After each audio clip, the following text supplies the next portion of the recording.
जय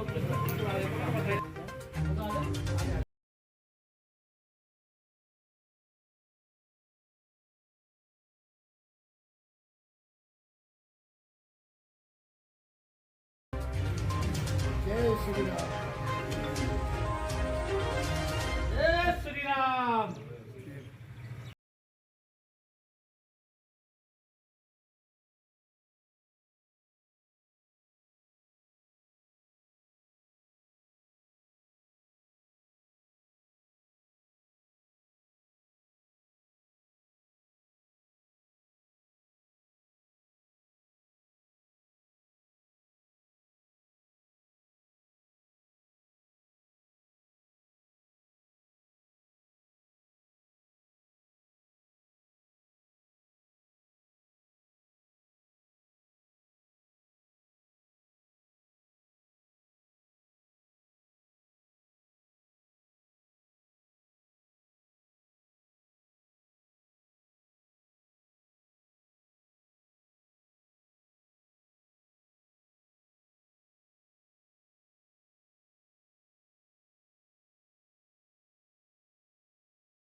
जाने माने जो यूट्यूबर हैं हमारे, सुप्रसिद्ध गायक हैं भैया हमारे, उन्होंने श्री राम अयोध्या यानी कि जहां रामलला जिस दिन विराजमान हुए थे उस दिन यहाँ से प्रण करके निकले थे। पद यात्रा इन्होंने यहाँ से शुरू करी थी।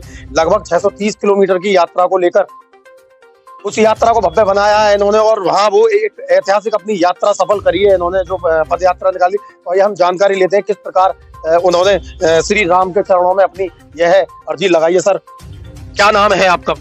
मेरा नाम डी के ठाकुर है। ठीक है भैया, जो आपने यात्रा करी थी, पैदल यात्रा, आपने एक प्रण लिया था, उस यात्रा को किस प्रकार सफल बनाया और भगवान राम की क्या कृपा रही है?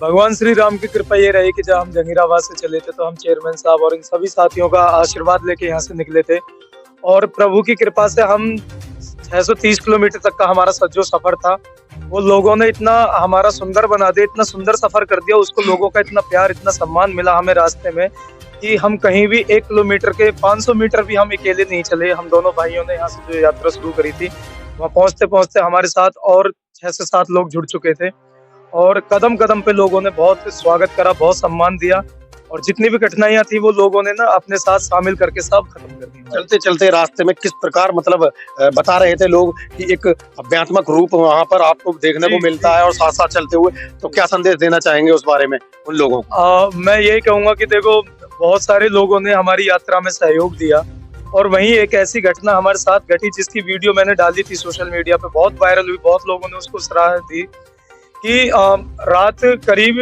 9:30 बजे के करीब भैरव बाबा के रूप, जिनको हम बोलते हैं, जिनको हम अपने मतलब डॉग भी बोलते हैं, तो मैंने नोटिस करा कि पिछले कई किलोमीटर से ये हमारे साथ साथ चल रहा है। और 9:30 बजे जब मैंने अपने साथियों को, भैया को, सबको बताया कि यार मैं पिछले कई किलोमीटर से इसको नोटिस कर रहा हूँ, पैदल पैदल हमारे साथ है, तो करीब 70-80 किलोमीटर तक वो हमारे साथ रहा।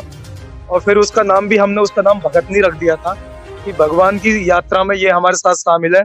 और मैं उस चीज को इस तरीके से मैं जोड़ना चाहता हूँ कि जब भगवान श्री राम अयोध्या से वनवास काटने के लिए गए थे, तो जब सीता माता का हरण हुआ था, रावण हर के ले गया था, तो जब रावण का लंका जा रहे थे भगवान श्री राम, उन्होंने समुद्र पे जो पुल बनाया था, जो राम सेतु बना था, तो एक गिलहरी थी वहां पे जो कि बार बार पानी में जाती थी, मट्टी में आती थी, फिर मट्टी से पानी में जाती थी। तो भगवान श्री राम ने उससे पूछा कि आखिर आपके इससे होना क्या है? तो उस गिलहरी ने बड़ा सुंदर सा जवाब दिया था कि मुझे पता है कि मेरे इस मिट्टी को पानी में डालने से कुछ नहीं होना, लेकिन कम से कम जब भी इस पुल की चर्चा होगी तो इतिहास में मेरा नाम जरूर आएगा कि ये गिलहरी भी थी। जितना सहयोग मेरे से बन रहा है, मैं अपना सहयोग कर रही हूँ, तो हमने भी उसमें उसी रूप को देखा कि ये भी अपना एक सहयोग निभा रही है और ये कहीं ना कहीं भगवान की कृपा है।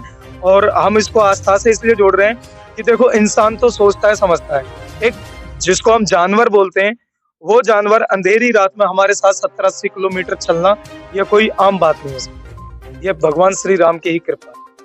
यानी कि इतनी बड़ी यात्रा का जो श्रेय दिया जा रहा है वो प्रभु की कृपा से दिया जा रहा है। और उसी के साथ हम जानकारी लेंगे जो हमारे साथ यहाँ पर इस यात्रा में दूसरे जो सहभागी थे हमारे भाई के, रिंकू राणा, तो जानकारी लेंगे किस प्रकार उनकी ये यात्रा सफल हुई है। भैया धन्यवाद सुनील राघव जी। सबसे पहले तो मैं धन्यवाद देना चाहता हूँ अपने चेयरमैन साहब और हमारे सुनील चौधरी जी और अवनीत जी हैं, हमारे मास्टर जी हैं और सभी हमारे गौरव भाई हैं, सभी हैं। इन्होंने भव्य उत्सव भाई हैं, भव्य जो कार्यक्रम हमें स्वागत में रखा है, हम भावुक हैं, बहुत ही अच्छा लग रहा है हमें। हम इनको सबको बहुत बहुत धन्यवाद देना चाहते हैं। इन्हीं की ताकत से हम लोग यहाँ से बढ़ पाए। यहाँ के बढ़ने के बाद में फिर हमें कर्णपुर में लोग मिले, वहाँ से बढ़ने के बाद फिर वहाँ के लोग मिले, वहाँ के लोग मिलते चले गए। छोटे भाई DK ठाकुर एक मैसेज डालता था तो हजारों की भीड़ आ जाती थी। मैं इसको धन्यवाद देना चाहता हूँ कि हमारी यात्रा को इसने सफल किया और इसी की वजह से ये हो पाया है, क्योंकि ये हमारे साथ ना होता ताकि हम चल नहीं पाते अकेले।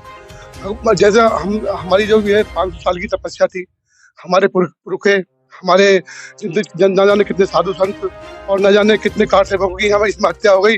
हम बड़े ही सौभाग्यशाली हैं कि जो आज हमें इस दिन का मौका मिला। हम पद यात्रा कर बुलंदशहर से अयोध्या पहुंचे और हम अपने आप को बड़ा ही खुद नसीब समझ रहे हैं कि हमने वहाँ पर चरण मस्तक टिकाया कि जो लोग जिन्होंने कितनी आहुति चली गई इसमें, भगवान श्री राम के उसमें क्या उन्होंने सपने देखे, कोई सपने में इसमें साकार नहीं कर पाया, आज हमारे सपने साकार हो गए।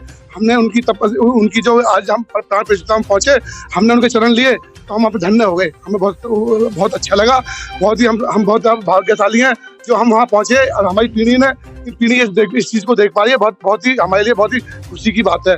और मैं देना चाहता हूँ धन्यवाद सभी टीम को, जंगीराबाद की हमारे चेयरमैन साहब, हमारे चाचा उमेश जी और आप सभी का जो यहाँ तक हमारा हौसला बढ़ाया। हमारी कोई प्रोग्राम नहीं था, अचानक DK का फोन आया, कैसे इधर चलना भाई। मैंने यार अकेले कैसे, मैं तो चल नहीं पाऊंगा, मैं तो बहुत मोटा हो गया हूँ और इतना मैं 600 किलोमीटर नहीं चल पाऊंगा। हमने यहाँ पे लगाया था 550 किलोमीटर की यात्रा है, लगभग हमारी 630 किलोमीटर की यात्रा पड़ी, क्योंकि लोगों ने अपने फॉलोवर बढ़ाने के चक्कर में हमें गली गली घुमाया, गाँव ले गए। उन्होंने हमें प्यार भी बहुत दिया, सम्मान भी बहुत दिया और हमारी यात्रा भी लंबी कर दी उन्होंने। हम उनको धन्यवाद देना चाहते हैं। उन्होंने यात्रा तो लंबी की और हमें इतना प्यार भी इतना दिया, इतने भी दिया। भगवान श्री राम से आप सभी की लंबी आयु और आप सभी के भगवान परिवार को खुश रखे। इन्हीं शब्दों के साथ मैं अपनी वाणी को विराम दूंगा। जय श्री राम। जय श्री राम। यानी कि अयोध्या जाने के लिए जो रास्ता यानी कि जो तय किया हुआ था उसकी बताया जा रहा है कुछ दूरी और बड़ी थी, मगर भगवान प्रभु श्री राम की कृपा से वो दूरी भी तय हुई थी। तो हम जानकारी लेंगे इसी क्रम में हमारे साथ जो यहाँ पर इस कार्यक्रम के जो आयोजककर्ता खड़े हुए हैं कि किस प्रकार यह कार्यक्रम रहा है आज। सर, आज हमारे बीच DK ठाकुर जी और रिंकू राणा जी, जो भगवान प्रभु श्री राम की प्राण प्रतिष्ठा 22 जनवरी को हुई है, उससे करीब 10-12 दिन पहले नगर जहांगीराबाद से अपनी यात्रा इन्होंने शुरू की और भगवान प्रभु राम ने इन पर इतनी कृपा की कि कहीं थके नहीं, रुके नहीं, परेशान नहीं हुए। इनको जिस शहर में ये प्रवेश करते, जिस गांव में प्रवेश करते, एक जनसैलाब इनके स्वागत के लिए और इनके समर्थन के लिए, इनके सम्मान के लिए खड़ा रहता और फिर इनके साथ साथ चलते लोग और इनको दूसरे जिले में या दूसरे किसी गांव में पहुंचाते। फिर वहां से लोग जो चलते, इनको ये महसूस नहीं हुआ कि हम भगवान प्रभु राम के लिए 630 किलोमीटर की यात्रा इस प्रकार से कर सकते हैं। लेकिन भगवान श्री प्रभु राम की कृपा से और जनता के सहयोग से, जनता के जनसैलाब से इन्होंने जो यात्रा पूरी की 630 की, हंसते हंसते, खेलते खेलते भगवान प्रभु श्री राम के चरणों में गए और उनका 23 जनवरी को इन्होंने उनके दर्शन किए, उन पर भगवान श्री प्रभु राम जी के चरणों स्पर्श किए और उनका आशीर्वाद लिया। मैं तो इनके बड़े ही धन्यवाद देता हूँ कि ये मेरे छोटे भाई हैं DK ठाकुर जी और हमारे रिंकू राणा जी, मेरा भी पूरा इनको भाई मैं इनका बड़ा भाई हूँ, मेरा भी पूरा आशीर्वाद है और भगवान से प्रभु राम का तो इन दोनों पर आशीर्वाद है ही। बहुत ही अच्छा इन्होंने किया है हमारे नगर जहांगीराबाद का और हमारे क्षेत्र का, हमारे जिले का नाम रोशन किया है। ये 630 किलोमीटर चल करके भगवान श्री प्रभु राम की दर्शन करने पहुंचे, तो मैं भी इनको धन्यवाद देता हूँ। जय श्री राम। जय श्री राम। तो यानी कि जो कार्यक्रम की जो गतिविधि रही है और कार्यक्रम का आयोजन किया गया है, उसका मुख्य उद्देश्य यही था कि जो इन्होंने जिस प्रकार यहाँ पर जो अपनी 530 किलोमीटर की जो यात्रा, 630 किलोमीटर की जो यात्रा उसको पूर्ण किया है और इस यात्रा को भगवान प्रभु श्री राम के चरणों में समर्पित की अपनी मेहनत। तो इसी के साथ मैं सुनील राघव, निष्पक्ष वार्ता समाचार, बुलंदशहर।